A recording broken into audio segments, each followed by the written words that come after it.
दोस्तों, मैं राज पांडे, आप देख रहे हैं आरसीएन टुडे। आइए जान लेते हैं अभी के लेटेस्ट अपडेट के बारे में। पहली update UP TET paper leak मामले को लेकर है, लेकिन पूरी खबर को जानने के पहले वीडियो को लाइक शेयर करना मत भूलें। वीडियो पसंद आए तभी लाइक करें, अगर आपको वीडियो पसंद नहीं तो वीडियो को डिसलाइक कर दें। लेकिन वीडियो को ओपन करने के बाद आपका कर्तव्य बनता है कि वीडियो को लाइक या डिसलाइक जरूर करें, जिससे मुझे मोटिवेशन मिले, मैं आपको ऑथेंटिक जानकारी दूँ। सबसे पहले मैं आपको बताना चाहता हूं कि यूपी टेट पेपर लीक मामले में मुख्यमंत्री जी के द्वारा कौन सी बड़ी कार्रवाई की गई है। पीएनपी सचिव को सस्पेंड कर दिया गया है। तो क्या पीएनपी सचिव को सस्पेंड करने मात्र से पेपर लीक मामले का हल हो जाएगा? जैसा कि उत्तर प्रदेश के मुख्यमंत्री योगी आदित्यनाथ जी के द्वारा मंचों से कहा जाता है कि जो जो पेपर लीक मामले में संलिप्त होंगे उन पर बड़ी से बड़ी कार्रवाई की जाएगी। तो सस्पेंड मात्र करने से क्या पेपर लीक मामले का समाधान हो जाएगा? मुख्यमंत्री जी ने कहा है कि जो जो पेपर लीक करवाए हैं उन पर गैंगस्टर एक्ट के तहत मुकदमा चलेगा।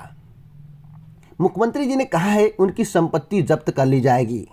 मुख्यमंत्री जी ने कहा है उन्हें जेल में डाला जाएगा। तो आखिरकार उन सभी के घर पर बुलडोजर कब तक चलेगा? संपत्ति जब्त कब तक होगी? जेल में कब डाला जाएगा? जो यूपी टेट पेपर लीक मामले में संलिप्त हैं। यूपी टेट पेपर लीक मामले में त्वरित कार्रवाई क्यों की जा रही है, अन्य परीक्षाओं में क्यों नहीं की जा रही है? इस पर मैं सवाल खड़ा करता हूं, क्योंकि 2022 का विधानसभा चुनाव है, उसी के मद्देनजर दिखाने के लिए पारदर्शी भर्ती प्रक्रिया इस तरह की कार्रवाई की जा रही है। अगर आप मेरी बात से सहमत हैं तो आप अपनी राय कमेंट बॉक्स में जरूर दीजिएगा। मैं आपको एक साक्ष्य दिखाना चाहता हूं कि किस प्रकार से युवाओं में मुख्यमंत्री के प्रति रोष है। इसका कारण क्या है? जैसा कि आप अपनी स्क्रीन पर देख रहे हैं, यह है बैनर, आपको अपने स्क्रीन पर दिखाई दे रहा है कि नकल दमदार छात्रों का बंटाधार योगी सरकार, उत्तर प्रदेश भ्रष्टाचार में number 1। UP TET paper leak परीक्षा हुआ रद्द, निरस्त परीक्षाओं और पेपर लीक का विश्व रिकॉर्ड बनने पर योगी सरकार को बधाई। तो इस तरह के बैनर आपको रोड पर देखने को मिल रहे होंगे। क्यों देखने को मिल रहे हैं? क्योंकि अब तक का सबसे ज़्यादा भ्रष्टाचार उत्तर प्रदेश के मुख्यमंत्री योगी आदित्यनाथ के कार्यकाल में हुआ है। ऐसा मैं नहीं बोल रहा हूँ, ऐसा अभ्यर्थी बोल रहे हैं। साक्ष्य मैं दिखाना चाहता हूं कि कौन कौन सी ऐसी भर्तियां हैं जिसमें पेपर लीक के आरोप लगे, कुछ पे जांच हुई और कुछ में जांच नहीं की गई, जैसा कि आप अपनी स्क्रीन पर देख सकते हैं। पहला पेपर था 2017 में सब इंस्पेक्टर, जिसका पेपर लीक हो गया। 2018 में यूपी पीसीएल का पेपर लीक हो गया। 2018 में यूपी पुलिस का पेपर लीक हो गया। 2018 अधीनस्थ सेवा चयन आयोग में कई भर्तियां थी, जिसका पेपर लीक हो गया। अजीत सेवा पेपर लीक हो गया। 2018 स्वास्थ्य विभाग प्रोन्नत पेपर लीक हो गया। 2018 नलकूप ऑपरेटर पेपर लीक हो गया। 41,520 सिपाही भर्ती का पेपर लीक। 2020 में 69,000 शिक्षक भर्ती paper leak. Junior high school शिक्षक भर्ती में धांधली के आरोप। बीएड परीक्षा पेपर लीक। 68,500 शिक्षक भर्ती में धांधली के आरोप। 69,000 शिक्षक भर्ती में धांधली के आरोप। वर्तमान चल रहा यूपीएसआई परीक्षा में धांधली के आरोप। आपको मालूम होगा कितनी भर्ती परीक्षाएं हो गई? आप काउंट कर पाए? आप काउंट भी नहीं कर पाएंगे कि कितनी भर्तियों के पेपर लीक हुए हैं। आप वर्तमान सरकार के कार्यकाल को देखिए, सपा शासन काल के कार्यकाल को देखिए, बसपा के कार्यकाल को देखिए। सबसे ज़्यादा भ्रष्टाचार किस कार्यकाल में हो रहा है? कमेंट बॉक्स में जरूर बताइए। आपकी राय हमारे लिए अति महत्वपूर्ण है। तो मैं आपको बताना चाहता हूं कि उत्तर प्रदेश के मुख्यमंत्री योगी आदित्यनाथ जी ने कहा था कि जो पेपर लीक मामले में संलिप्त होगा, उत्तर प्रदेश के मुख्यमंत्री योगी आदित्यनाथ ने कहा था कि जो पेपर लीक मामले में संलिप्त होगा उस पर बड़ी से बड़ी कार्रवाई की जाएगी, उस पर गैंगस्टर एक्ट के तहत मुकदमा चलाया जाएगा, उसे जेल में डाला जाएगा, उसकी संपत्ति जब्त होगी, उसके घर पर बुलडोजर चलेगा। सारी बातें मंच से कही गई थी। तो जो जो इसमें पकड़े जा रहे हैं, जिस पर कार्रवाई की जा रही है, उनके घर पर बुलडोजर कब तक चलेगा, उनकी संपत्ति जब्त कब तक होगी, उन्हें जेल में कब तक डाला जाएगा, उन पर गैंगस्टर एक्ट का मुकदमा कब तक चलाया जाएगा, उत्तर प्रदेश के मुख्यमंत्री योगी आदित्यनाथ जी को भरे मंच से बताना चाहिए।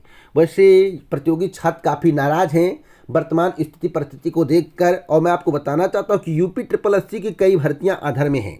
कौन कौन सी भर्ती अधर में है आज ही सुन लीजिए इस चैनल के माध्यम से। सबसे पहले 6 महीने पहले, 1 वर्ष पहले इसी चैनल के माध्यम से आपको बताया गया था, अगर यूपी SSSC के माध्यम से 10% भर्तियां नई और 10% भर्तियां पुरानी पूरी कर दी जाएं और आपको ज्वाइनिंग लेटर दे दिया जाए तो चैनल को डिलीट कर दिया जाएगा। जो बताया गया था वैसा वैसा हो रहा है। आपको बता दूं 80% भर्ती यूपी SSSC की फंसने वाली है। कैसे? आपको बता दें, फॉरेस्ट गार्ड भर्ती फंसेगी, एपीएस भर्ती फंसेगी, एसओ भर्ती फंसेगी, इत्यादि भर्तियां फंसने वाली हैं। यूपी ट्रिपल एससी, यूपीपीएससी की भर्ती फंसने वाली है। तो सबसे पहले हम यूपी ट्रिपल एससी की बात करेंगे। यूपी ट्रिपल एससी की पहली भर्ती फॉरेस्ट गार्ड, दूसरी भर्ती एएसओ, तीसरी भर्ती जूनियर असिस्टेंट, चौथी भर्ती लोअर पीसीएस 2019, पांचवी भर्ती लेखपाल, छठवीं भर्ती लोअर 2 इत्यादि भर्तियां फंसने वाली हैं। किसी का भाग्य साथ दे दे, ईश्वर आपके साथ हो, प्रक्रिया को बहुत तीव्र गति से पूरा कर दिया जाए तो हो सकता है ज्वाइनिंग मिल जाए, नहीं तो ज्वाइनिंग मिलने की कोई संभावनाएं नहीं दिख रही हैं। आपको बता दें, कोई भर्ती इस वर्ष आने वाली नहीं है। जो भर्ती आएगी वह लटकेगी। जैसे एएनएम की भर्ती आएगी, लेखपाल की भर्ती आएगी, ये 2 भर्तियां आना इस वर्ष तय हैं।